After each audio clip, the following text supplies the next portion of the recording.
tout début, c'est bien connu. Il y a la semence déposée par l'homme dans le ventre de la femme. Des spermatozoïdes par millions, un flot, un torrent de spermatozoïdes. Tous vont mourir, tous, sauf un. Pour eux, les messagers de la vie, c'est le début d'une véritable course au trésor, d'un sprint éperdu de plusieurs heures vers un rendez-vous galant, avec au bout, peut-être, la récompense due au vainqueur et une fabuleuse promesse de vie. La rencontre avec un ovule. Agitant leurs flagelles, les spermatozoïdes progressent des heures durant, millimètre par millimètre, obstacle après obstacle. Le vagin et son acidité meurtrière, le passage encombré du col de l'utérus, l'utérus lui-même. Un véritable parcours du combattant. Les plus fragiles, les mal formés et les traînards capitulent. D'autres restent piégés ou s'égarent en chemin. Là se présentent deux tunnels différents, deux voies possibles. Seulement voilà, une seule de ces voies mène vers l'ovule. Dans cette course effrénée à la vie, il n'y a pas que l'énergie qui compte. Le hasard et la chance ont eux aussi leur mot à dire. De puissants courants freinent leur navigation. Des vagues font onduler un tapis de cils qui contrarie leur progression. Imaginez, les concurrents encore en lice ont déjà presque parcouru l'équivalent, pour eux, de la distance qui sépare la Terre de la Lune. Et pourtant, l'irrépressible force de la vie les pousse sans cesse vers l'avant. Enfin, au bout du long tunnel obscur, tel un astre mystérieux, l'ovule. Il suffit qu'un seul spermatozoïde, un seul, atteigne l'ovule, y pénètre et fusionne avec lui pour que naisse un espoir de vie. Chacun de ces millions de spermatozoïdes porte en lui son secret. C'est à ce moment-là que se joue la loterie de l'existence. Ils ne sont désormais qu'une centaine à explorer la surface de l'ovule. Quelques-uns seulement parviennent à se faufiler jusqu'à la capsule. Formidable armure protectrice. Dernière agitation, ultime frénésie. Soudain, l'un d'entre eux finit par trouver la voie. Ça y est, c'est lui, le seul, l'unique. Aussitôt percé, la carapace durcit et les autres spermatozoïdes se heurtent à une barrière infranchissable. Pour eux, le voyage est terminé. Si près du but.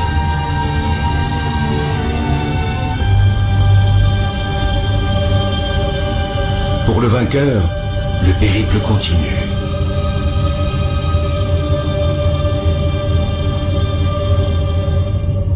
Il perd son flagelle, devenu inutile, et libère son trésor.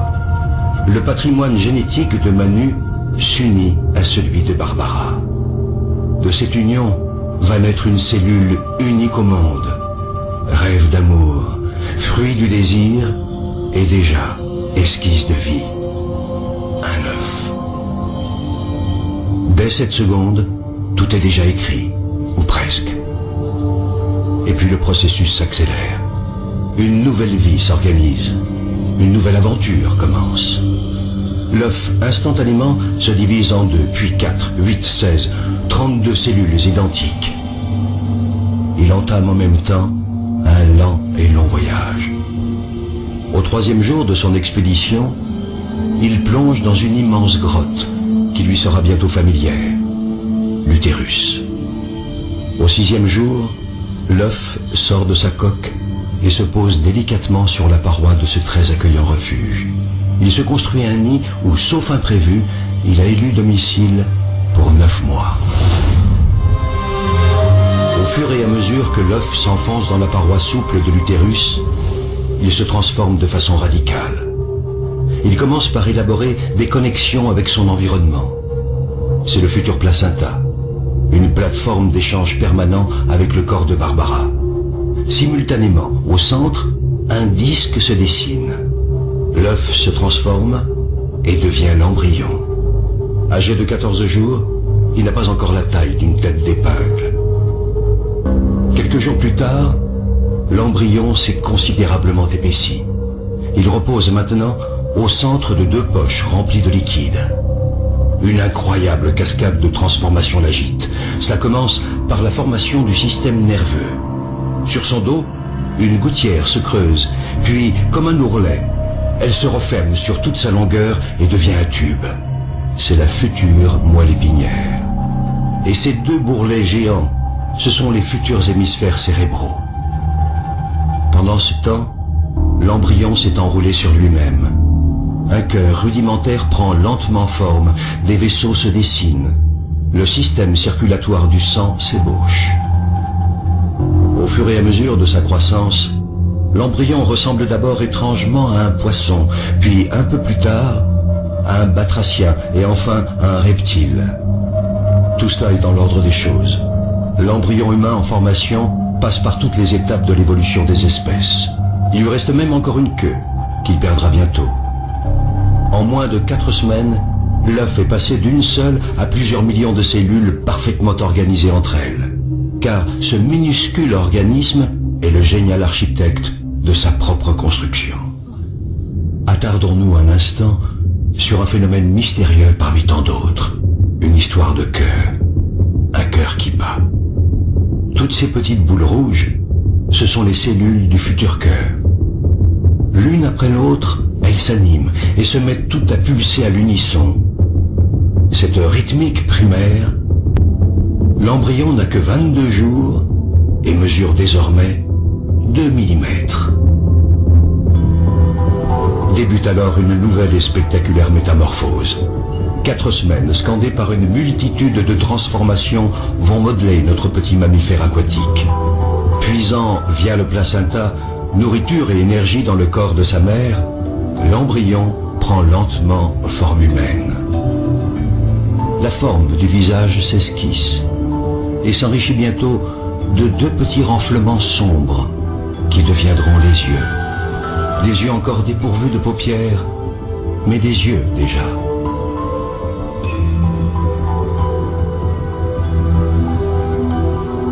L'ébauche de tous les organes se poursuit. Les cartilages des os, les muscles et les tendons se développent progressivement. L'embryon est maintenant âgé de 34 jours et mesure 5 mm. Sa croissance s'accélère à tel point que chaque jour, il grandit d'1 millimètre. Si les bras et les jambes se dessinent, la queue, elle, se résorbe peu à peu et laissera bientôt place au coccyx.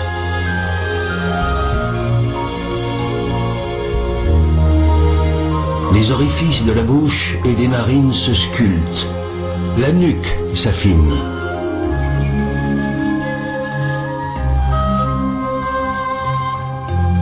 Le cerveau, lui, poursuit en parallèle sa fulgurante évolution et se prépare déjà à devenir le chef d'orchestre de l'ensemble des fonctions humaines.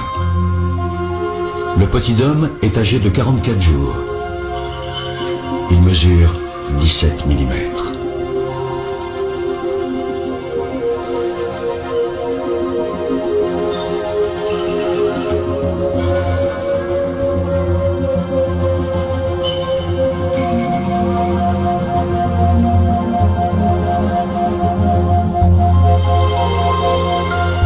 Ses yeux se bordent de fines paupières protectrices. Les os de son dos se solidifient, sa tête se redresse. Son cœur, ses vaisseaux sanguins essentiels et la plupart de ses organes ont trouvé leur place définitive et se mettent à fonctionner. À 60 jours, l'embryon, qu'on appelle désormais un fœtus, mesure 3 cm et ne pèse que 11 grammes. Barbara achève son 2e mois de grossesse et tout se passe à merveille. Son enfant dispose de 7 mois encore pour grandir dans la tiédeur de son ventre, dans un univers protégé. Est-ce un lointain écho du bonheur de ses parents? Jusque-là, quasiment inerte, voilà que le futur bébé de Barbara et de Manu commence à bouger. Ce ne sont encore que d'imperceptibles tressaillements, trop ténus, pour que la mère en ait conscience. Pour comprendre ce qui se passe, essayons d'aller voir l'invisible. Pénétrons dans le cerveau de l'enfant à venir.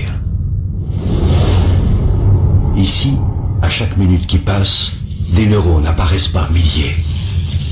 Simultanément, Ces neurones se connectent les uns aux autres.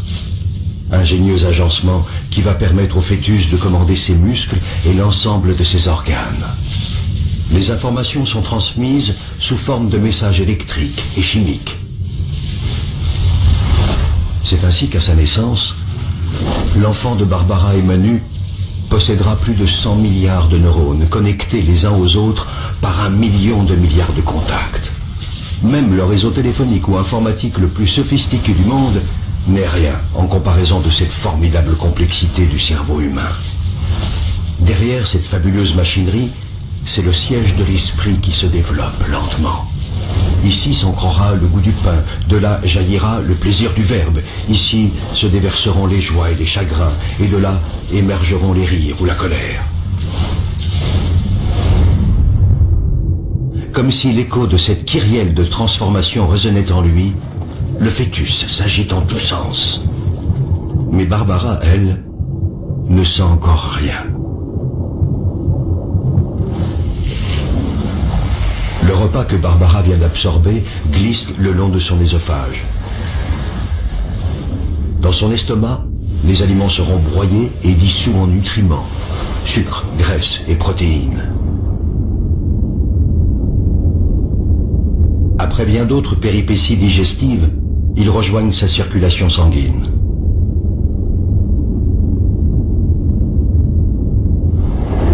Là, dans le placenta, ces nutriments vont passer de la mère à l'enfant à travers un filtre d'une stupéfiante efficacité. Il rejette les éléments trop volumineux comme par exemple la plupart des bactéries qui pourraient lui faire du mal. Les autres, plus petits, peuvent franchir le barrage. Oxygène, sucre, graisse, protéines, vitamines, minéraux.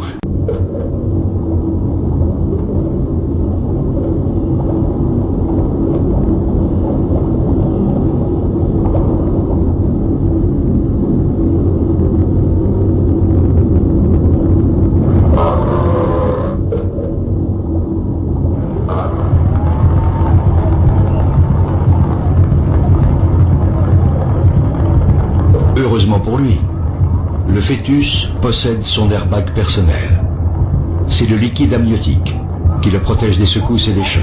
Le petit en est à son 3e salto avant et son cœur atteint bien vite les 220 pulsations par minute.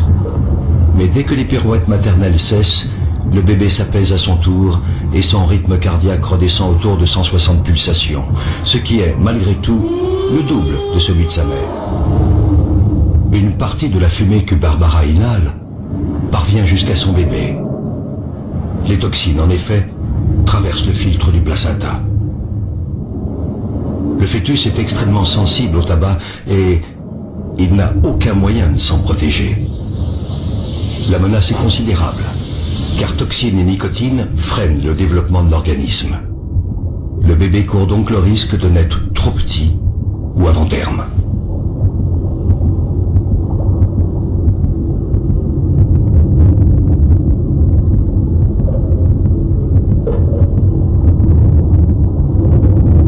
D'autres substances toxiques représentent des dangers potentiels. L'alcool, par exemple, qui passe immédiatement du sang de la mère à celui du fœtus. Les dégâts provoqués peuvent être irrémédiables, malformation physique ou retard mental.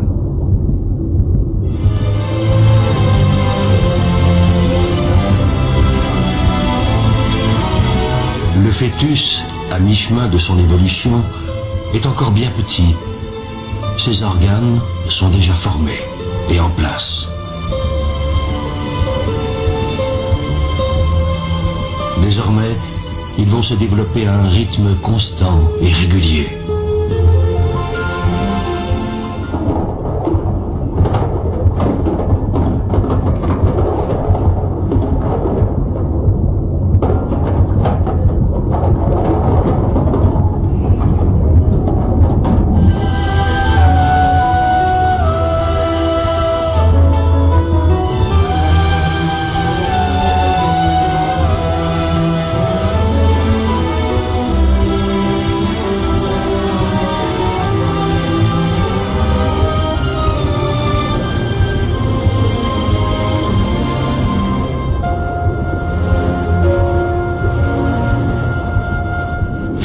ou garçon. Sur le plan génétique, la partie est jouée depuis l'instant de la fécondation. Mais le sexe de l'enfant restera longtemps secret, jusqu'au 3e mois. C'est à cette époque-là de sa vie que se dessinent les organes génitaux qui lui permettront, le jour venu, de procréer à son tour. Le bourgeon génital évolue. S'il s'allonge, ce sera un pénis et donc un garçon. Remplis de spermatozoïdes immatures, ces testicules descendent dans la peau des bourses. Si c'est une fille, le clitoris, le vagin et les lèvres se forment progressivement, tandis qu'un stock de 2 millions d'ovules immatures se constitue dans ses ovaires. Le futur bébé absorbe de plus en plus l'eau du liquide amniotique. Depuis le 4e mois, ses reins fonctionnent. L'évacuation devient naturelle, il fait pipi. Le placenta agit comme un filtre, un peu comme des couches, et la plupart des déchets rejoignent les reins de sa maman.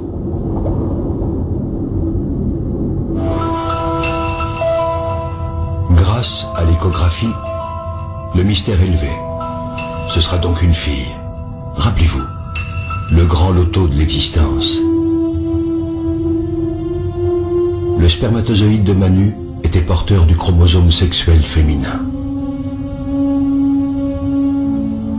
Ici, nous entrons dans le monde fascinant de l'hérédité, et c'est au microscope qu'il faut observer ce prodige de la nature.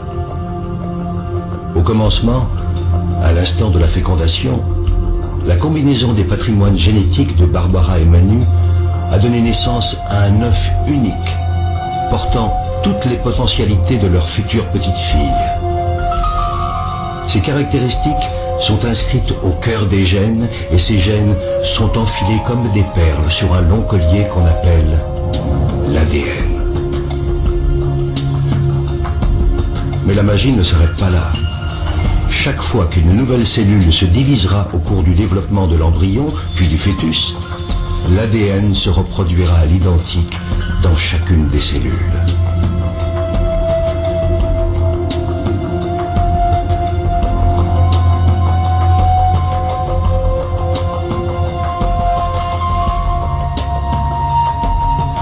L'ADN, ce long fil de vie n'a pas fini de révéler ses mystères.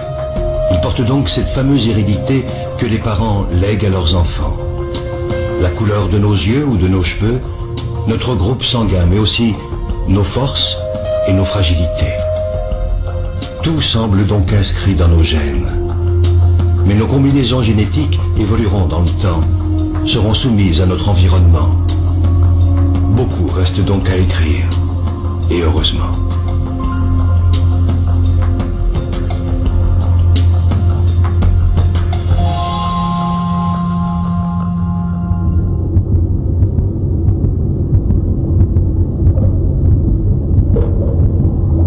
La petite réagit de plus en plus au bruit qu'émet l'organisme de sa mère, les battements de son cœur, mais aussi et surtout le son de sa voix, qu'elle apprend peu à peu à reconnaître.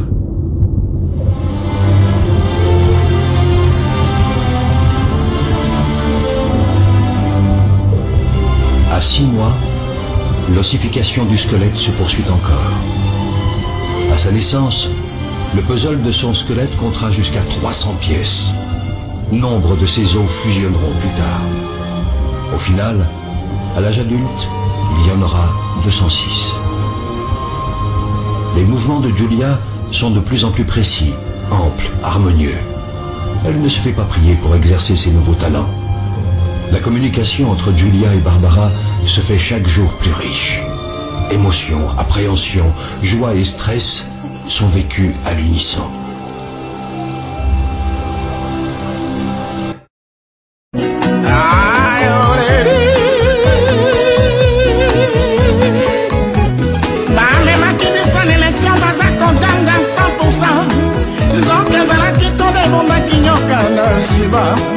Basaki comprendre ibaba vote ya peuple.